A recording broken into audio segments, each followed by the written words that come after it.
Je vais vous parler de l'évolution du climat de façon assez générale, de récents rapports du GIEC, de l'urgence climatique, et j'aurai un peu de temps pour répondre à vos questions. D'abord, la première chose, c'est que ce réchauffement, c'est une réalité. Donc je crois que c'est important de... Voilà, les températures, en fait, 2018 va être aussi la 4e année la plus chaude, si bien que nous aurons les 5 dernières années, auront été les 5 années les plus chaudes que nous avons connues depuis 150 ans. Voilà, donc avec des années El Niño qui sont exceptionnellement chaudes, en rouge, celle en bleu, c'est le phénomène inverse, c'est-à-dire El Niño, c'est qu'il y a une partie de l'océan Pacifique qui est plus chaude que sa valeur normale, voilà, et puis les années neutres qui sont bien sûr sur la tendance. En gros, 2018, c'est plutôt parti pour être la 4e année la plus chaude. Alors ce n'est pas une surprise. Ce n'est pas une surprise de façon très simple. Ce que nous faisons collectivement, nous modifions la composition de l'atmosphère, donc composée en gaz à effet de serre. Alors l'effet de serre, une belle journée comme aujourd'hui, là c'est au moins à Paris, c'était pas le cas à Katowice, c'est pour ça que je dis ça, il y avait... Bon, donc ce matin c'était pas le cas, mais bon, le rayonnement solaire nous arrive sans trop de problèmes, il y a une partie qui est absorbée, heureusement, dans l'ultraviolet, par la couche d'ozone, mais une fois qu'il est réfléchi, ce réchauffement, il y a une partie qui est absorbée par toute une série de composés. En fait, toute molécule gazeuse dans l'atmosphère qui a plus de 2 atomes est un gaz à effet de serre. Donc ça commence par la vapeur d'eau qui est le principal gaz à effet de serre. On ne joue pas sur la vapeur d'eau directement par nos activités. Donc ce sur quoi nous jouons par contre par nos activités, ce sont il y en a d'autres, mais disons les 3 premiers gaz à effet de serre en termes d'importance sur lesquels nous jouons par nos activités. Donc vous voyez le dioxyde de carbone, le méthane, le protoxyde d'azote. Donc ce sont des sources bien identifiées qui sont connues, je ne vais pas... Voilà, et avec un résultat extrêmement clair, c'est que, modifier la composition de l'atmosphère, augmenter l'effet de serre, ça augmente la quantité d'énergie disponible pour chauffer l'atmosphère et ce qui interagit thermiquement, c'est-à-dire l'océan de surface, enfin l'océan, les glaces et les surfaces continentales. C'est ça, le principe est simple. En gros, on augmente le chauffage. On a augmenté le chauffage d'à peu près 1% parce que l'augmentation de l'effet de serre, alors, on a à peu près 240 watts par mètre carré actuellement pour se chauffer, en gros. Donc, en fait, l'effet de serre a augmenté de 3 watts par mètre carré. Il y a aussi, la pollution au sens trivial du terme contrecarre une partie de ce réchauffement. La pollution urbaine, parce que simplement ça absorbe une partie du rayonnement. Et il y a aussi des effets secondaires liés à la physique, à la microphysique des nuages. Donc ça, on augmente le chauffage. Un point qui est important, c'est que en fait, de cette chaleur supplémentaire, il n'y a que 1% utilisé par l'atmosphère. L'essentiel est utilisé par l'océan. 93%. Ça veut donc dire que si on veut regarder le réchauffement climatique de façon la plus rationnelle possible, il faut aller voir ce qui se passe dans l'océan. Et là, le diagnostic est vraiment sans appel. Donc, en gros, à travers l'élévation du niveau de la mer, 3 mm chaque année, 1 mm lié à la dilatation de l'océan. L'océan se réchauffe, il se dilate, et l'essentiel du reste lié à la fonte des glaces. Donc, les glaciers tempérés, mais depuis une vingtaine d'années, le Groenland, l'Antarctique de l'Ouest.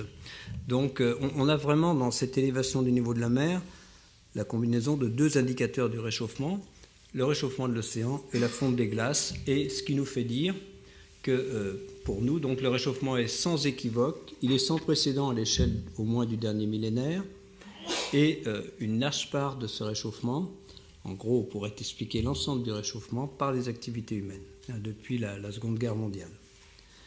Donc, regardez vers le futur, il n'y a pas de surprise. Plus on va émettre de gaz à effet de serre, plus on risque d'aller vers des réchauffements importants. Donc ça, c'est ce que nous saurions à la fin du siècle, en cas d'émissions, je dirais, sur lesquelles nous ne ferions aucun effort, un scénario émetteur, un réchauffement moyen de 4 à 5 degrés, c'est énorme.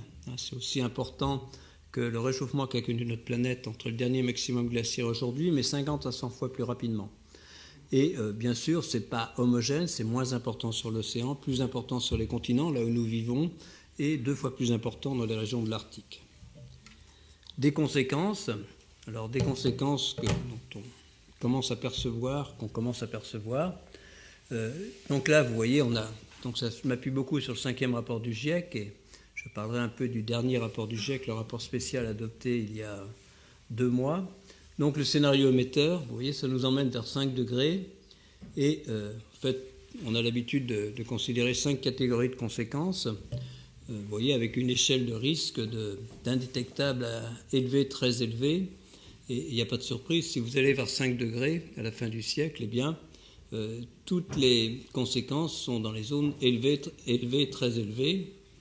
Et bien sûr, alors de quoi s'agit-il? Donc, vous voyez, donc les 5 catégories,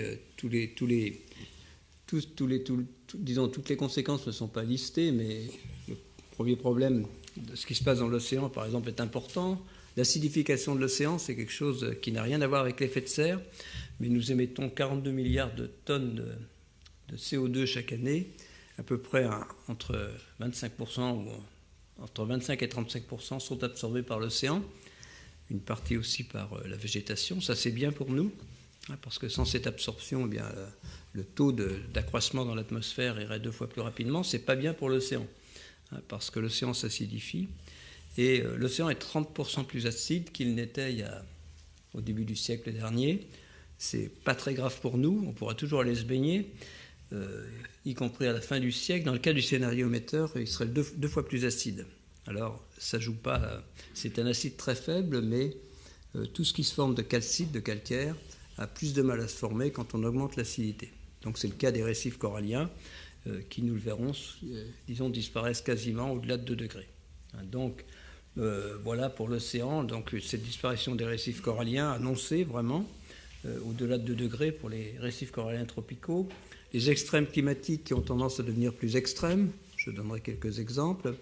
Les populations, donc on va parler de réfugiés climatiques, de ressources en eau qui deviennent difficiles dans certaines régions, de sécurité alimentaire, de sécurité aussi au sens, disons, sécuritaire du terme. Le risque d'accroissement de conflits et des conflits est vraiment souligné dans le rapport du GIEC. Et en fait, quand on regarde ces conséquences, non pas simplement une par une, mais dans leur ensemble, c'est vraiment le risque d'accroissement des inégalités qui est au cœur des conséquences du réchauffement climatique. C'est vraiment le problème central, aussi bien entre pays pauvres, pays riches, qu'au sein des pays développés, soit à travers, bien sûr, les conséquences des changements climatiques, mais ça peut être, et on le vit actuellement, à travers les mesures qui peuvent être mises en place dans la lutte contre le réchauffement climatique, si elles sont injustes, ce qui semble être le cas dans le cas de la taxe sur la CO2 telle qu'elle est au moins, disons, telle qu'elle était proposée dans le cas, dans le cas de celle qui était proposée par la commission Christian de Pertuis. Donc, alors, il y a aussi d'autres problèmes environnementaux comme la perte de biodiversité, la modification des écosystèmes, la pollution, les problèmes de santé et d'environnement. Ce qu'on peut retenir, sans rentrer trop dans les détails, c'est que tous ces problèmes sont des problèmes par eux-mêmes, mais ils sont exacerbés par le réchauffement climatique. C'est ce qu'on peut retenir. Puis des phénomènes irréversibles, en particulier l'élévation du niveau de la mer et le dégel du permafrost. 2 ou 3 exemples, je ne vais pas être trop long, mais l'élévation du niveau de la mer.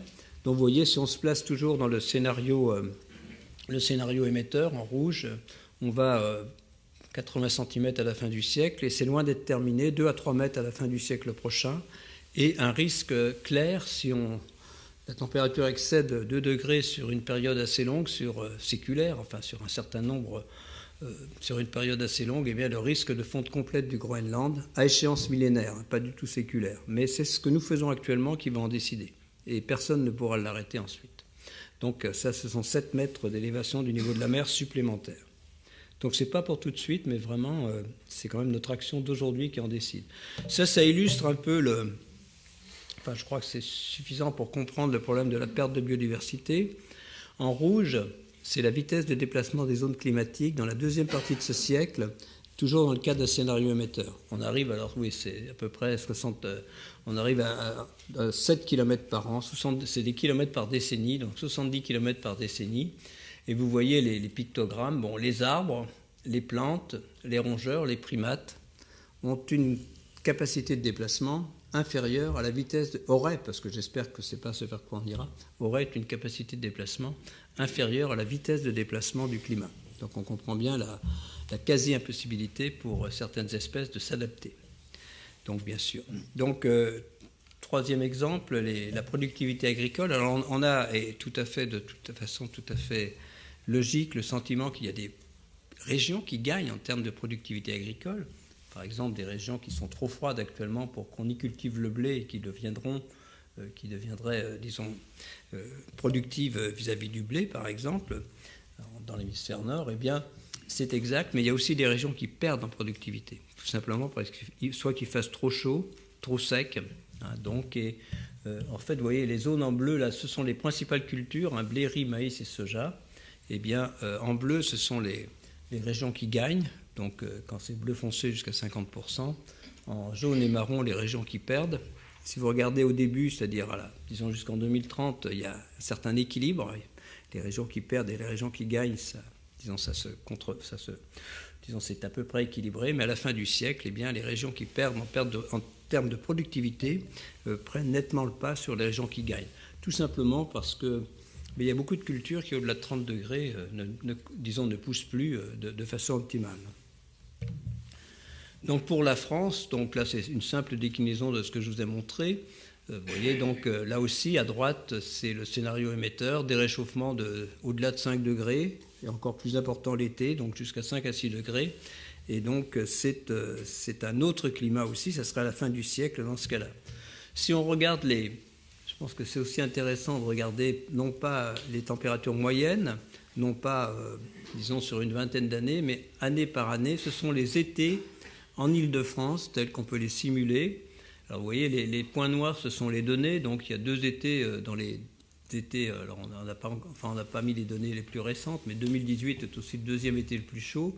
Les 2 étés très chauds, c'est 1976 et 2003. Et vous voyez que dans le cas d'un scénario émetteur en haut, eh bien, à partir de 2050, pratiquement tous les étés sont, disons, un été moyen, c'est l'été de 2003, qui est 3 degrés plus chaud qu'un été moyen du XXe siècle, qu'un été de référence, mais on pourrait avoir des étés caniculaires de 6 à 8 degrés plus chauds qu'un été moyen de référence du XXe siècle. Et là aussi, c'est quelque chose que... Donc quand on regarde en plus avec l'effet de chaleur, enfin, d'îlots de chaleur, donc dans les métropoles, puisque c'est de ce dont on a aujourd'hui, c'est très important de réfléchir aux mesures qui peuvent être prises pour éviter effectivement que ces îlots de chaleur urbains ne fassent encore empirer le problème. Un autre problème, c'est de parler non pas des températures moyennes de l'été, ce qui est là le cas, mais des températures extrêmes. En fait, les températures extrêmes les plus chaudes ont le mauvais goût d'augmenter à peu près 2 fois plus rapidement que les températures moyennes.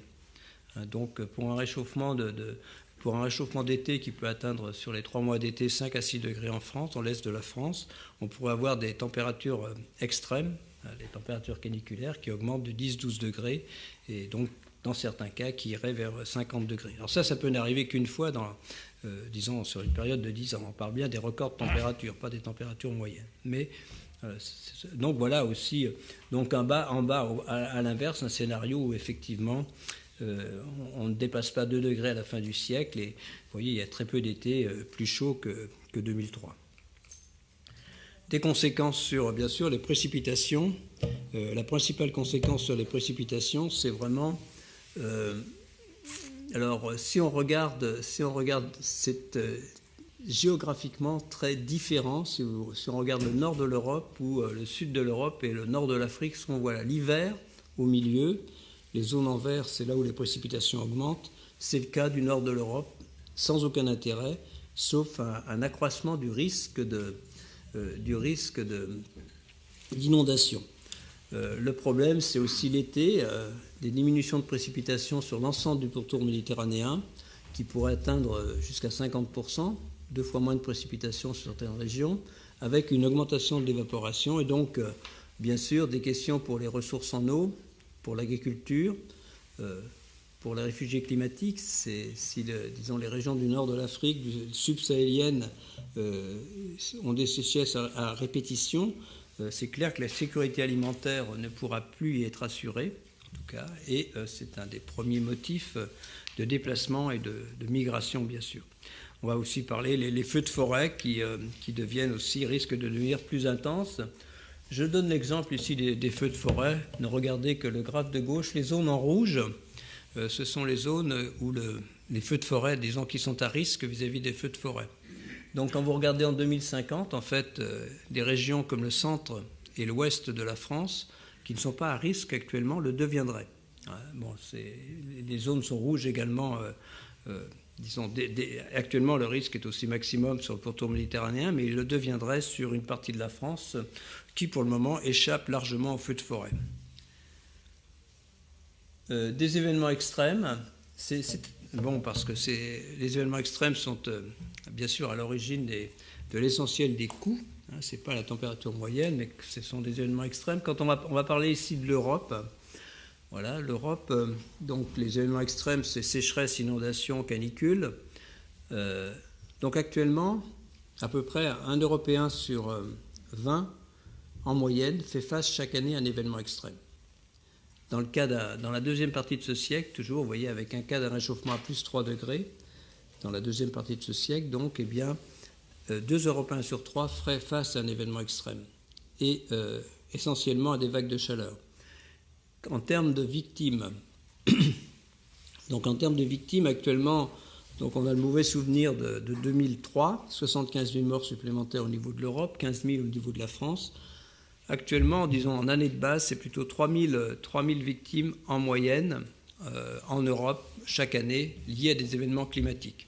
Ça ne va pas attribuer forcément au réchauffement, mais dans le cas d'un réchauffement climatique de 3 degrés, ça risque d'être multiplié par 50 et là, le nombre moyen risque d'être 150 000 victimes chaque année, donc plus de 95%, largement, même près, je crois 99%, ce sont les vagues de chaleur. Donc voilà, donc c'est au niveau de la santé, c'est un problème. Alors, tout ça pour vous dire quoi? Pour vous dire que c'est pas ce qu'il faut faire. Il faut tout faire pour éviter cela. Et comme donc moi, comme l'a rappelé Meka, j'étais en fait vice-président du groupe scientifique du GIEC pendant 15 ans. Et si on pose la question au GIEC, on a la réponse. Et la réponse, elle est claire. Si on veut rester, alors d'abord, l'idée, ce serait de limiter le réchauffement climatique. Alors vous voyez, on va parler de scénario sobre. Limiter le réchauffement climatique à 2 degrés, voire 1,5 degré, ça c'est l'accord de Paris par rapport au pré-industriel, avec cette idée que, bien sûr, dans ces cas-là, les conséquences du réchauffement climatique sont soit indétectables, soit moyennes, et donc on peut espérer s'y adapter pour l'essentiel. C'est un objectif auquel, évidemment, je crois tout le monde peut adhérer. C'est l'espoir. On ne va pas arrêter le réchauffement climatique. Le mieux qu'on puisse faire, c'est le limiter de façon à ce qu'on puisse s'y adapter pour l'essentiel. Mais le problème, c'est que la stabilisation à long terme, le niveau de stabilisation dépend directement de la quantité cumulée de gaz carbonique en premier lieu. Donc, ça veut dire que si on nous demande à quel niveau on peut stabiliser, à chaque niveau de stabilisation, correspond donc une quantité de CO2 totale qu'on peut émettre, et comme on sait que ce que nous avons émis, on peut traduire ça en nombre d'années en termes d'émissions actuelles qui nous restent en termes d'émissions. Pour 2 degrés, c'est entre 15 et 20 ans, et pour 1,5 degré, c'est entre 10 et 15 ans. Donc c'est très clair.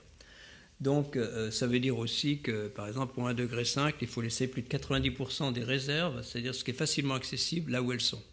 C'est très clair, si on ne le fait pas, on ira au-delà d'1,5 degré, et si on va au-delà de 20% d'exploitation de nos réserves, donc on ira plutôt au moins vers 2 degrés. Maintenant, on a beaucoup discuté, donc il y a eu une focalisation sur ces climats, sur ce climat à 2 degrés, 1,5 degré. Donc il y a l'accord de Paris, dans lequel est inscrit cet objectif, ce double objectif, limiter le réchauffement climatique bien en deçà de 2 degrés, voire 1,5 degré. Je rappelle que c'est par rapport au pré-industriel, c'est-à-dire 1,5 degré, c'est 1,5 degré de plus qu'aujourd'hui, disons que la décennie 2010. Donc, en fait, dans le cadre de ce rapport, 4 questions sont posées. La première, c'est Oui. Est-ce que le changement climatique est perceptible? La réponse est oui. Disons, le changement climatique affecte déjà les populations, les écosystèmes et les moyens de subsistance.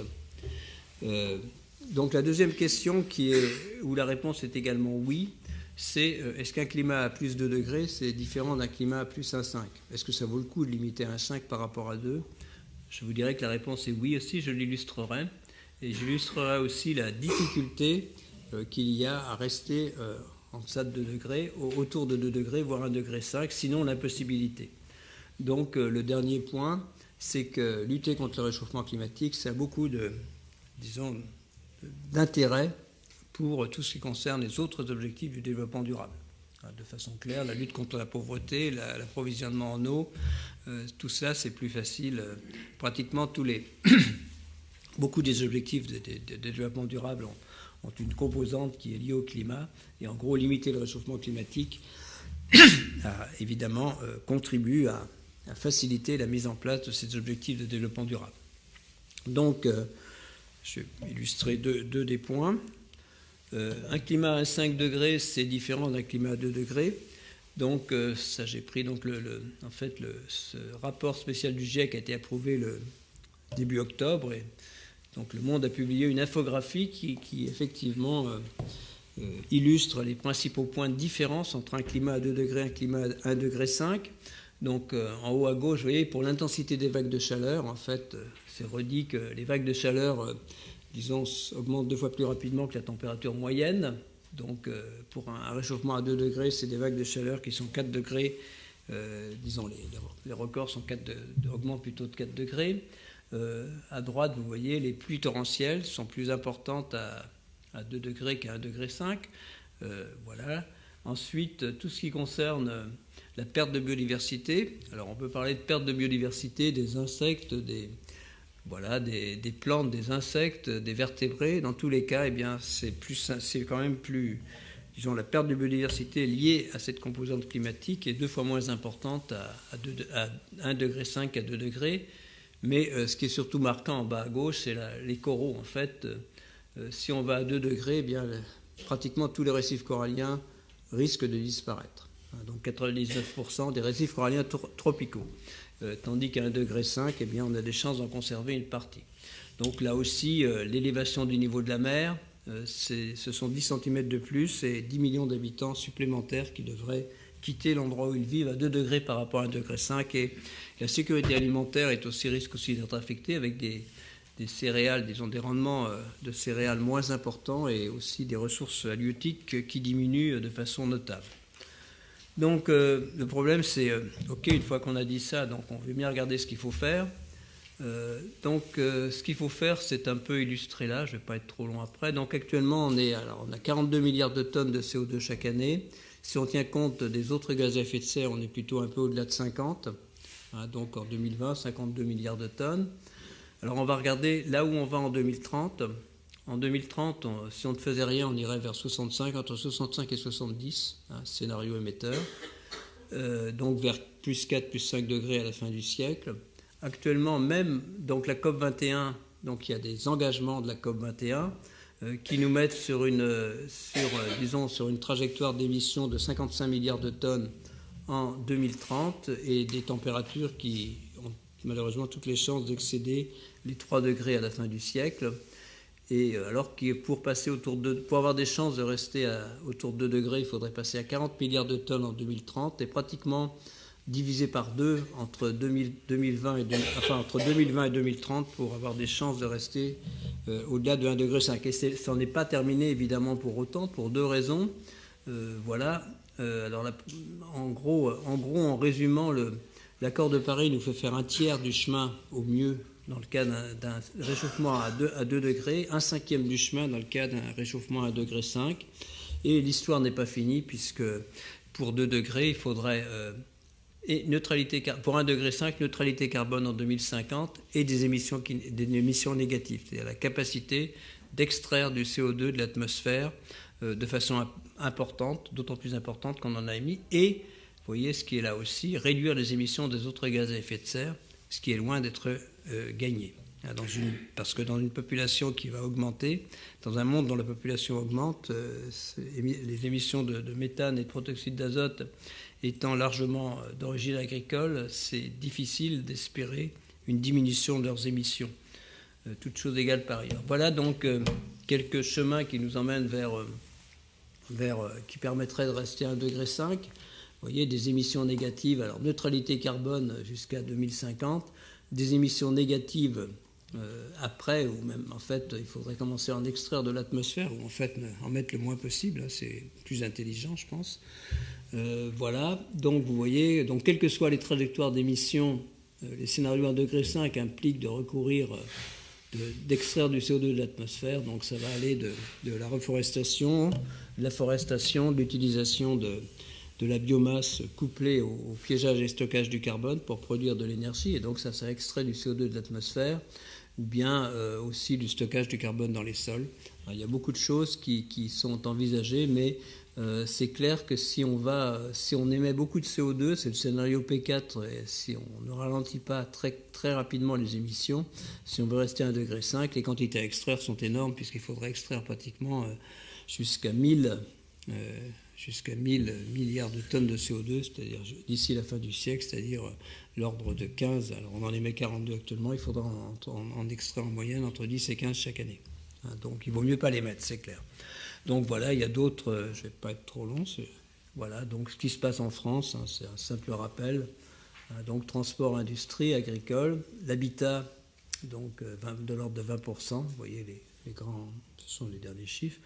Et voilà, donc je vais arrêter là pour dire qu'avec mon ami Pierre Laroutourou, l'idée c'est quand même que si on veut réussir cette transition énergétique, que ce soit au niveau de l'Europe, au niveau mondial ou au niveau de la France, il faut investir considérablement.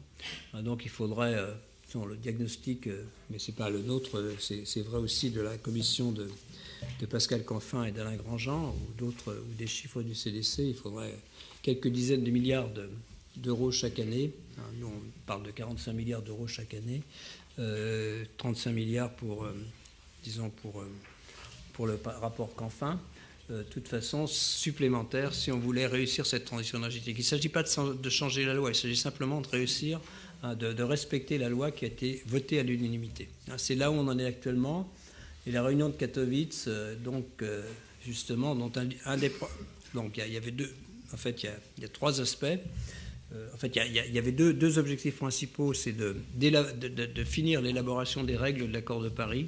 Ça se discute toujours, on verra mais ça avance un peu. Donc c'est bien d'avoir un accord, mais il faut que les règles soient bien définies, transparentes. En gros, les pays doivent non seulement dire ce qu'ils vont faire, mais comment ils vont le faire. Et les autres pays doivent être capables doivent avoir connaissance. On parle de transparence. Ça, c'est un premier point. Le deuxième point, c'était commencer à discuter de remonter l'ambition. On voit bien la nécessité de remonter l'ambition de l'accord de Paris, ne serait-ce multiplié par 3 sur 2020-2030 si on voulait avoir des chances de rester au-dessus de 2 degrés. Et c'est vrai que cette discussion démarre très très lentement avec, bien sûr, en arrière-fond, en toile de fond, qui rend très difficile les discussions, le retrait des États-Unis, disons, et celui envisagé du Brésil. C'est clair que si des pays... c'est dur de demander aux pays qui restent dans l'accord, c'est quand même l'essentiel des pays, d'augmenter leur effort si le deuxième pays est en train en termes d'émissions, mais c'est le premier pays du point de vue économique, c'est le reste. Les États-Unis sont en train de quitter l'accord de Paris. Donc ce n'est pas une image optimiste que je vous donne, mais je voudrais quand même terminer sur une note optimiste. Je pense que ça reste techniquement possible, que c'est enthousiasmant pour les jeunes, c'est beaucoup de recherche, vraiment d'inventivité, non seulement technologiquement, mais aussi, dans une approche sociétale de la lutte contre le réchauffement climatique qu'il ne faut pas oublier, c'est vrai. Et je crois que c'est un monde possible qui reste attractif pour nos jeunes. C'est très difficile, mais j'espère, je sais que beaucoup des personnes qui sont ici sont convaincues de la nécessité de le faire. On voit bien... à chaque année, les émissions augmentent, donc chaque année, ça devient plus difficile d'envisager une limitation à 2 degrés, mais ce qu'on est en train de faire, mettre les jeunes d'aujourd'hui, on va plus parler des générations futures, leur mettre entre les mains un climat à 3 degrés avec la nécessité d'extraire du CO2 de l'atmosphère, c'est très égoïste pour nos générations. On peut aussi le dire d'une autre façon. Merci beaucoup.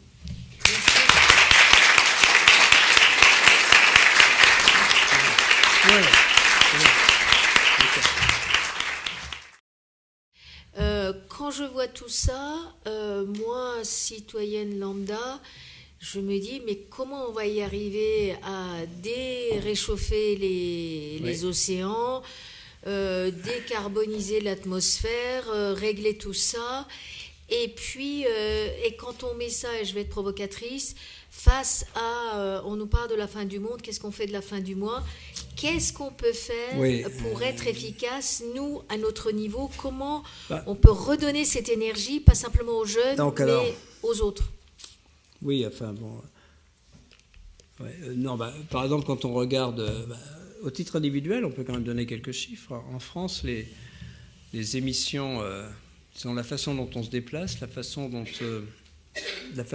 se nourrit, dont on s'alimente, la façon dont on le domestique, le logement, tout ce qu'on utilise comme énergie chez toi, ça représente plus de 60%, de l'ordre de 60% des émissions. Ce sont quand même des postes. Alors on peut dire que l'industrie, même le développement des renouvelables, c'est pas nous, mais ce sont quand même des postes sur lesquels, dans des décisions de chaque jour, on peut faire quelque chose. Donc il ne faut surtout pas dire qu'on ne peut pas, à titre individuel, agir sur le... Bien sûr, et ici, c'est la métropole. Si vous voulez que les gens prennent les transports en commun, évidemment, il faut aussi que ces transports en commun soient là. Moi, je vais à Saclay, ça fait 30 ans qu'on nous promet non, mais c'est vrai, donc j'y vais autrement. Mais j'y vais toujours en transport en commun, donc je le fais, je sais de quoi je parle. Je prends le RER B et puis le bus, donc c'est ce que je fais. Mais c'est vrai que, disons, les transports en commun, c'est essentiel. Et c'est sûr, si on veut développer en particulier, là où vous êtes aujourd'hui au CODEV, je pense qu'il y a beaucoup... Je pense qu'habitat et... en tout cas, je pense vraiment qu'habitat, transport, une partie de la relocalisation de l'agriculture, qu'il ne faut pas négliger, y compris sur la région parisienne. On pourrait penser à relocaliser un peu.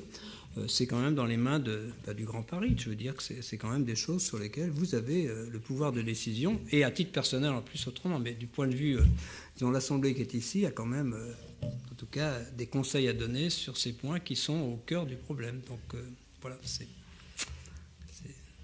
Merci. Oui, Fabrice Alouche. Allez-y, il faut se présenter, s'il te plaît. Ouais. Président de Sibérie. C'est une question. Je retiens de votre exposé, en tout cas, à titre personnel, le 90% d'énergie fossile à ne pas consommer. Ça veut donc dire que ça nous remet en cause, mais une économie sans énergie n'existe pas. Donc il faut continuer à se développer, à prospérer. Et pour prospérer, il faut retrouver des énergies alternatives. Pour ce que j'en sais, je ne suis pas du tout spécialiste. Tout ce qui est éolien, ça reste compliqué. Tout ce qui est photovoltaïque en empreinte carbone, empreinte écologique, c'est compliqué également. Je vais vous laisser le spécialiste. Moi, je ne suis pas spécialiste du tout. Et le nucléaire dans tout ça, qu'est-ce que vous en pensez alors? Oui, si, comme je redire, j'étais co-rapporteur de la loi sur la transition énergétique au titre du CESE.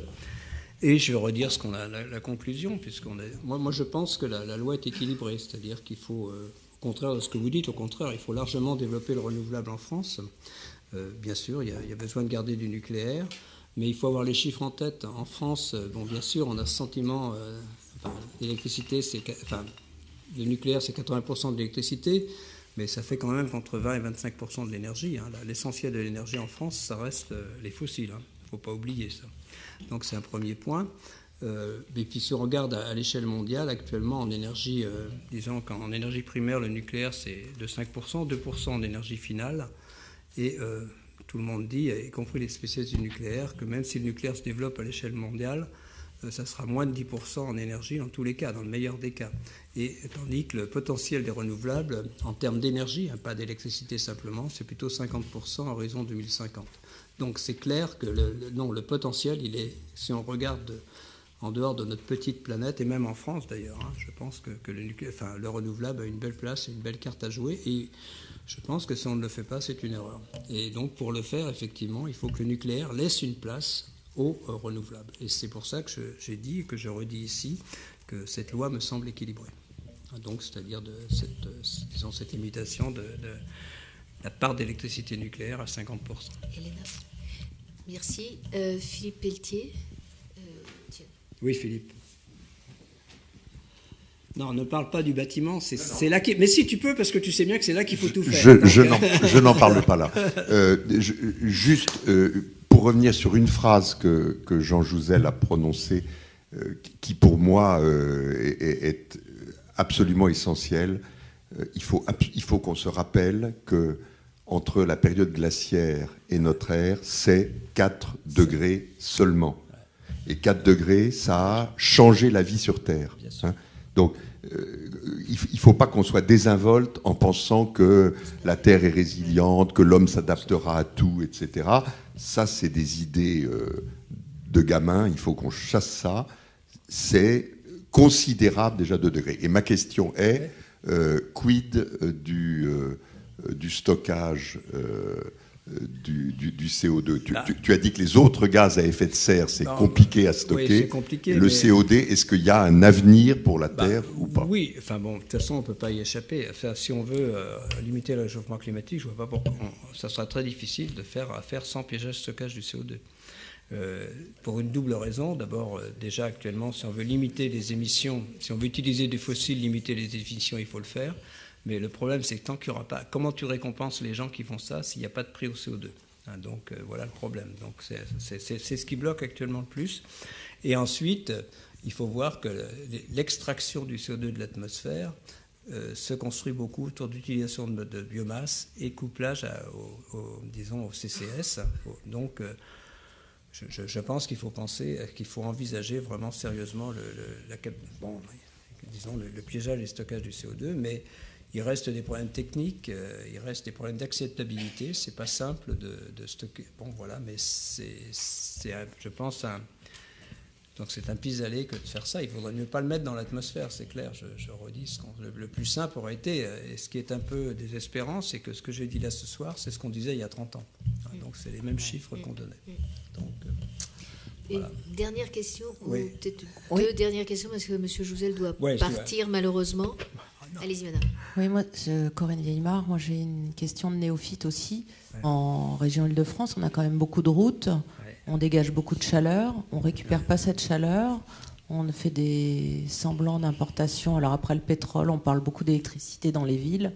Moi j'ai l'impression qu'on fait fausse route et qu'on a tout ce qu'il faut à récupérer ici et là comme chaleur, que les entreprises d'aujourd'hui ne sont pas libres de produire eux-mêmes leur propre énergie, qu'on a libérée au niveau des particuliers, pas au niveau des entreprises. On a des belles entreprises qui pourraient elles-mêmes s'auto-suffire, mais enfin bon, aller dans ce sens en tout cas. Et pourquoi on ne va pas plus vite là-dedans ? Pourquoi on a l'impression, nous, d'être un peu piégés aussi quelque part. Oui, moi, je n'ai pas la réponse, mais pas complètement. Mais quand on regarde l'ambition du plan solaire tel qu'il a été affiché, je ne vois pas comment on peut trouver les surfaces sans faire feu de tout bois. C'est-à-dire qu'il faudra bien trouver les surfaces, les parkings. Si on ne prend pas toutes les surfaces disponibles, y compris certaines routes où il y a plein d'idées, mais il faudra effectivement, disons, on ne va pas trouver les surfaces que les surfaces agricoles. C'est... je ne sais plus 3 départements. Non, je ne peux pas dire le chiffre, c'est énorme. Les surfaces, le plan solaire, et je pense que c'est viable. Mais, donc moi, je pense qu'il faudra effectivement là aussi, on fait un avis sur la transition énergétique. La décentralisation de l'énergie est pour moi inéluctable. Même je sais les problèmes que ça peut poser à EDF et tout ça, mais bon, c'est clair que l'autoproduction... Et de façon assez anecdotique, j'étais à une table ronde, je ne sais plus où, la semaine dernière, parce que je fais autre chose, et quelqu'un de RTE nous a dit clairement qu'eux, ils étaient favorables à l'autoconsommation, contrairement à ce que beaucoup de gens pouvaient penser. Voilà, donc je ne connais pas le problème spécifique des entreprises, mais c'est sûr que si on ne change pas un peu de modèle de production énergétique, il y a beaucoup de choses qu'on doit changer pour y arriver. Mais déjà, essayons de faire le maximum, et je pense que ça en fait partie. Donc... voilà. Merci beaucoup. Merci à vous tous. Une dernière question pour la route. Allez-y. Merci. Pierre Stebert, je suis par là, habitant de Seine-Saint-Denis. J'ai vu il y avait une diapo où il y avait 5 sortes de phénomènes qui sont amenés par le réchauffement climatique. Il y a l'acidification des océans, il y a les questions de population. Il y a les questions d'extrême climatique, la question des phénomènes irréversibles Alors pour tout ça, j'ai l'impression qu'on ne peut pas faire grand-chose directement. Par contre, j'ai vu qu'il y avait la biodiversité, la pollution et la réduction de la biodiversité. Et là-dessus, je me disais, la métropole, à sa mesure, peut faire quelque chose dans ce domaine, peut-être. Oui, je pense exactement. Il y a des points, bien sûr, ça... bon, je ne vais pas être trop long, mais la perte de biodiversité, c'est très clair que si les conditions changent, les températures changent, les espèces n'aiment pas trop ça. Elles aiment bien la stabilité, soyons clairs. Donc on voit bien, elles n'ont pas de capacité de déplacement. Donc il faut quand même limiter le réchauffement climatique ou les aider. Pour la sécurité alimentaire, bon, je pense... certains pensent qu'il peut y avoir des problèmes à certains points dans une grande métropole comme Paris, ne serait-ce que de difficultés d'approvisionnement. Donc il faut aussi peut-être... Enfin, il y a eu des propositions de fait, ça, penser à alors je pense pas forcément à l'agriculture urbaine, mais disons au maraîchage. Il y a aussi, voilà, pour la pollution, la meilleure façon, c'est quoi? C'est que quand il y a un pic de pollution, une vague de chaleur, j'ai pas de schéma à vous faire, c'est plus difficile d'y faire face. Donc la meilleure façon, c'est d'éviter la pollution. Après, bon, évidemment, voilà, donc... oui, il y a d'autres, effectivement, c'est d'autres leviers sur la perte de biodiversité qui sont aussi importants. Mais ce que je voulais simplement dire, c'est que ça exacerbe ces problèmes si on ne fait rien. Mais ces problèmes, il faut les traiter aussi en eux-mêmes, bien sûr. Merci beaucoup. Merci infiniment. Merci.